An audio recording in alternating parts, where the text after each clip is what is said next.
Сәлем достар, бүгін біз фемик ағашы деген деректер құрылымын қарастыратын боламыз.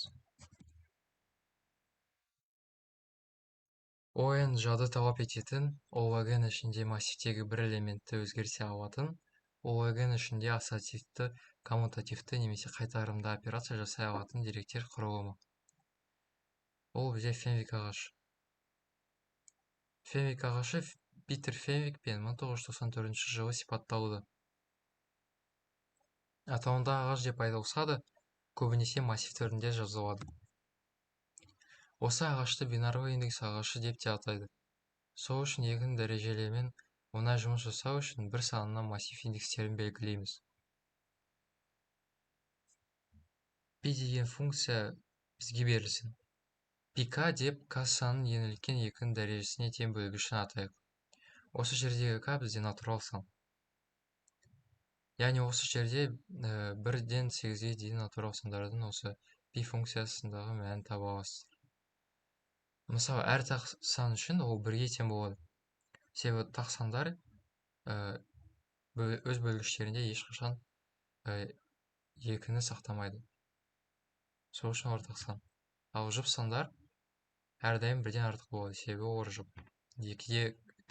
Кем дегенде 1 2 санына бөлінеді. Кем дегенде 2-ның 1 дәрежесіне. Мысалы, осында пи2 тең 2, себебі 2-ні 2-ге бөлсек, бізде 1 шығады, әрі қарай біз жауабымызды өзгерте алмаймыз. Пи4 болған кезде біз 4-ті 2-ге бөлеміз, бізде 2 қалады. 2-ні тағы 2-ге бөлеміз, бізде 1 қалады, әрі қарай тақсаншықты жұмыс істей алмаймыз. Сол үшін жауабы 2-ның 2 дәрежесі 4. Пи6-ны біз 2-ге бөлсек 3 шығады, сондықтан 2-ның 1 дәрежесі қала береді. Пи8 болған жағдайда біз 8-ді 2-ге бөлеміз, 4 шығады, 4-ті 2-ге бөлеміз. 2 шығады, 2-ні 2-ге бөлеміз, 1 шығады. Сол үшін 2-ның 3 дәрежесі 8. Ағашты 3 деп атайық. Ол бізде массив. Әрбір массив элементі осыған тең болады. 3К ол бізде К минус пк қосу 1, К деген кескініндегі сумма. Яғни бастапқыда берілген массивтегі сумма болсын. Мысалы, 3-6 ол бізде 5-тен басап 6 индексіне дейінгі сумма. 3-5 дегеніміз 5 индексінен басап 5 индексіне дейін сумма.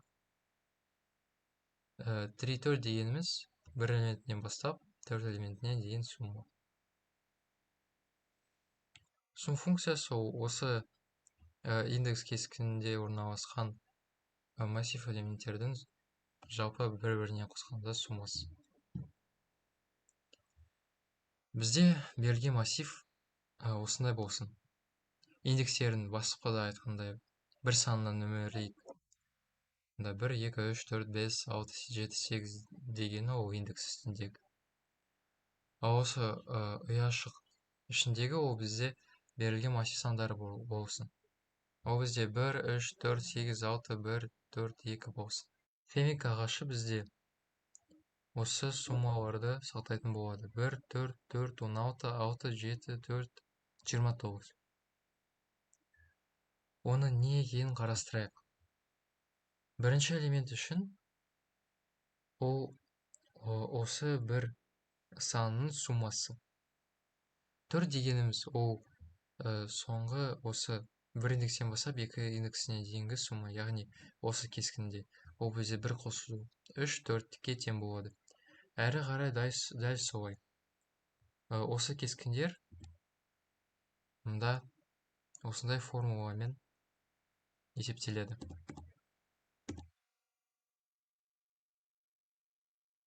Фемик ағашын қолдану. Оны 1-ден к-ға дейін сумманы лог-n уақытында санау үшін қолдануға болады.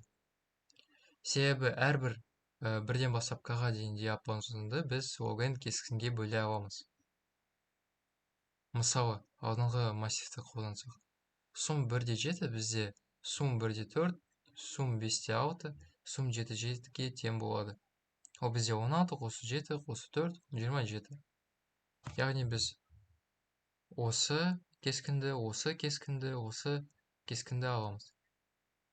Осы үш кескіннің жауабын қосындысы бізде сол 1-ден 7-ге дейін болып жауап қалады. Ал егер бізде сумманы L индексінен бастап R индексіне дейін санау керек болса, біз тек қана сумманы 1-ден бастап R-ге дейін санаймыз, әрі қарай сумма 1 L-1-ден азайтамыз.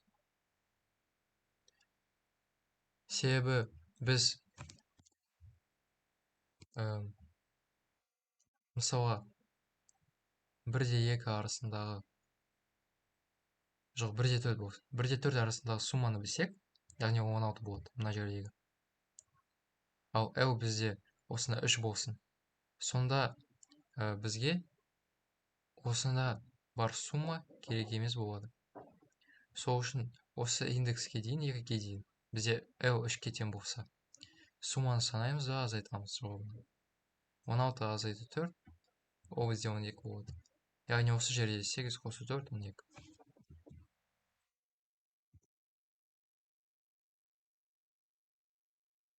Осы екі функцияны да біз O-ген уақытында санаймыз. Сол үшін жалпы уақыт O-ген деп қалады. Пи функцияны қалай санайтын боламыз? Пи-ка тең К имперсант, яғни end, және минус К. Демек ол бір уақытында есептеленеді. Себебі ол тек қана логикалық есептеу. Оның солай есептеленуі себебі Kn минус K логикалық операциясы К санының екілік жазылуындағы ең кіші битті қайтаруы. Ал ол К санының ең үлкен 2-нің дәрежесінің бөлгішіне тең. Яғни екілік жазылуды қолданып, біз пиканы өте тез таба аламыз. Константты уақытта. Ал енді кодтарын қарастырайық, C++-де берілген нұсқаларын. Сумма К, ол бізде 1-ден К-ға дейін сумма. Яғни басында int s деп оны 0-ге теңестіреміз. Функцияға К мен айнымалысын қабылдаймыз. К 1-ден артық болғанға шейін К-дан осы пика функциясын азайтатын боламыз. Ол суммаға осы 3К, яғни диапазондарға бөлдік қой осы. Енді диапазондағы суммасын солай санап, return s деп қайтарамыз. Осы жердегі Kn минус К азайтуымыз 3К бізде осы жерден бастап К-ға дейін суммасын сақтайтыны. Демек, осыған дейін біз сумманы білсек, бізге минус 1 индексіне емес, осы индекске дейін қадам жасау керек.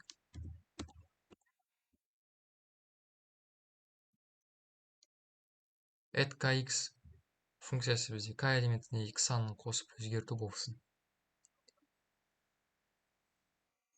Add int k, int x айнымалыларды қабылдаймыз. К бізде индекс болады, ал x бізде осы мән болады. While k кішіне тең n,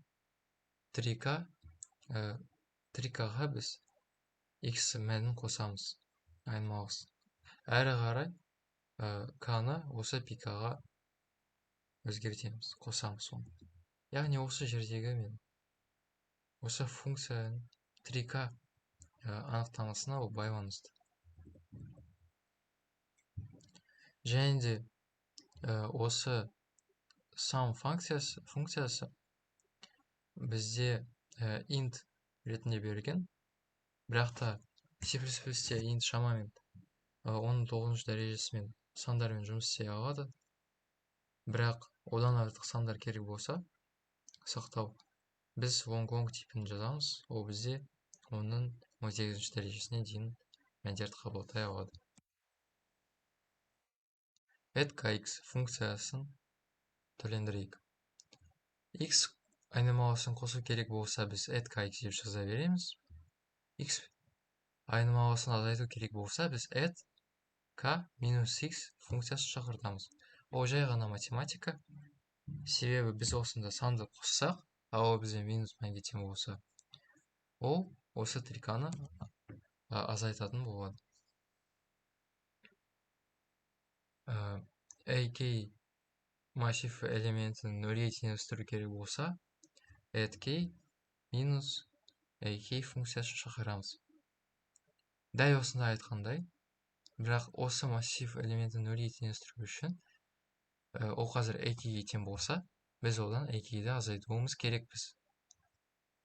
Ол жай ғана математика. Енді практикаға көшейік. ACMP.ru деген сайтындағы дерево фенвика деген есепті шығарайық.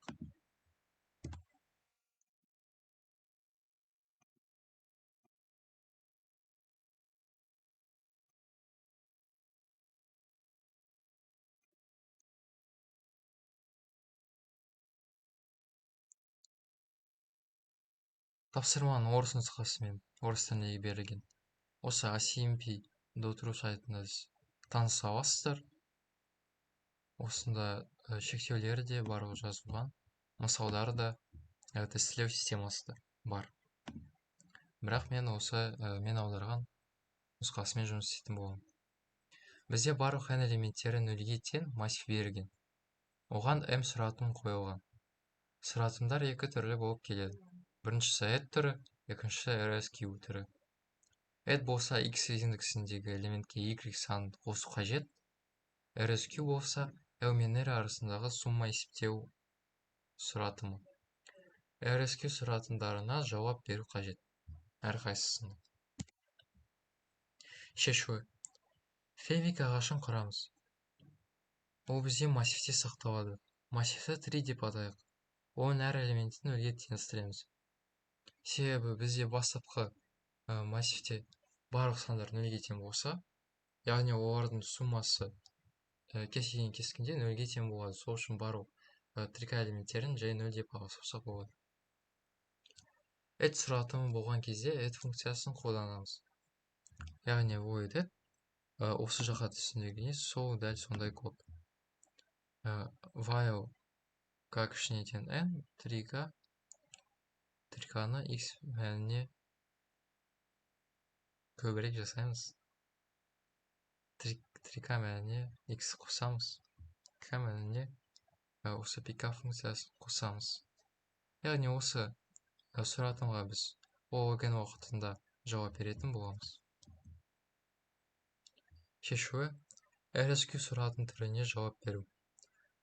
Мен бастапқыда айтқандай осында сумма функциясы туралы.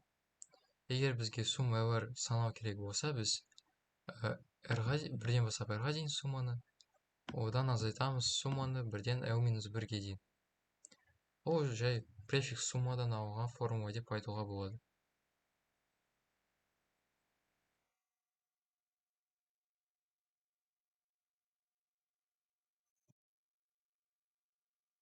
RSQ сұратын түріне жауап беру. Сум 1r минус сум 1l-1.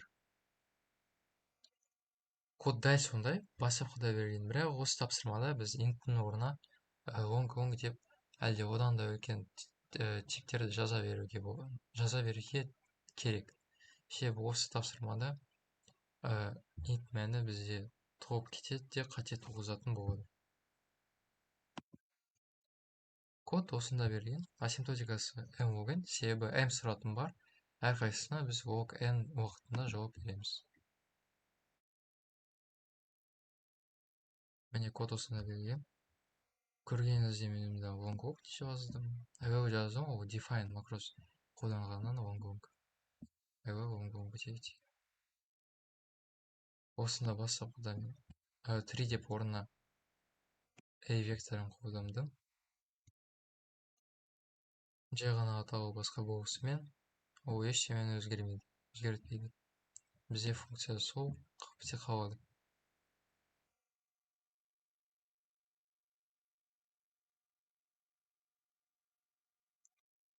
Тапсырма солай шешіледі.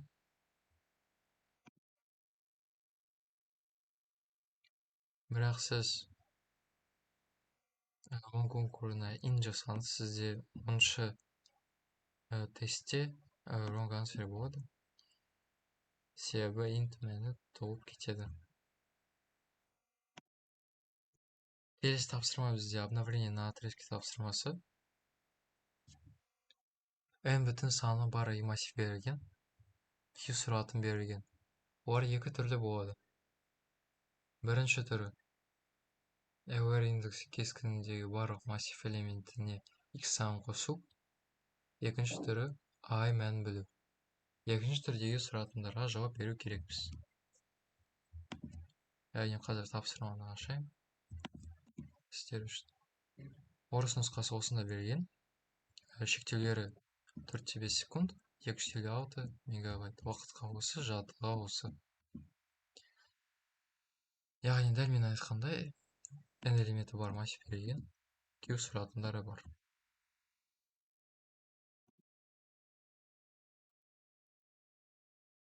Шешуі. Фенвик ағашында массив элементтеріне қосу керек мәнді сақтаймыз. Яғни біз фенвикте i мәндерін емес, ал i элементіне қосу керек сандарды сақтайтын боламыз. Мысалы,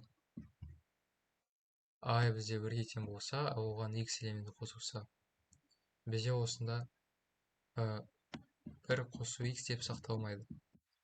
Осы фенвик болса. Бізде тек қана x деп сақталады.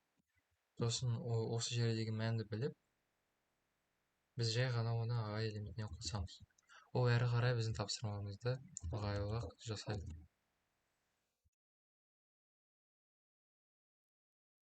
Фенвик ағашында scanline әдісін қолдануға болады. Демек, сол жағындағы индекске x мән айнымалысын қосамыз, ал r плюс 1 жағына біз минус x айнымалысын қосатын боламыз. Add функцияларын қолданып. Сол үшін екінші түрдегі сұратынға жауап i қосу сумай болады. Scanline идеясы. Демек мен осы жерге x санын қоссам, ал мұнда минус x болса, себебінде r осында. Демек мен осы фенвик ағашы ол мұнда. Демек мен осы жерге дейін сумманы сұрасам, ол маған x элемент қайтарады. Осы жерге сұрасам x элементі, осы жерге сұрасам x элементі, ал осы жерде сұрасам ол 0. Яғни мен осында минус x қосуым, одан әрі қарай кете беретін фенвик мәндерін ешқалай қатынасы жоқ. Сол үшін жауабы i қосу сумай болады. Негізі фенвик ағашын қарастыратын алдында scanline мен prefix sum идеясымен танысуларыңыз тиіс болған. Код осында берілген. 717 миллисекунд уақытына жұмыс істейді. Осындай жады талап етеді. Көргеніңіздей update all add функциясы lx r қосу 1 минус x. Әрі қарай i қосу самай жауап болды. Фенвик ағашына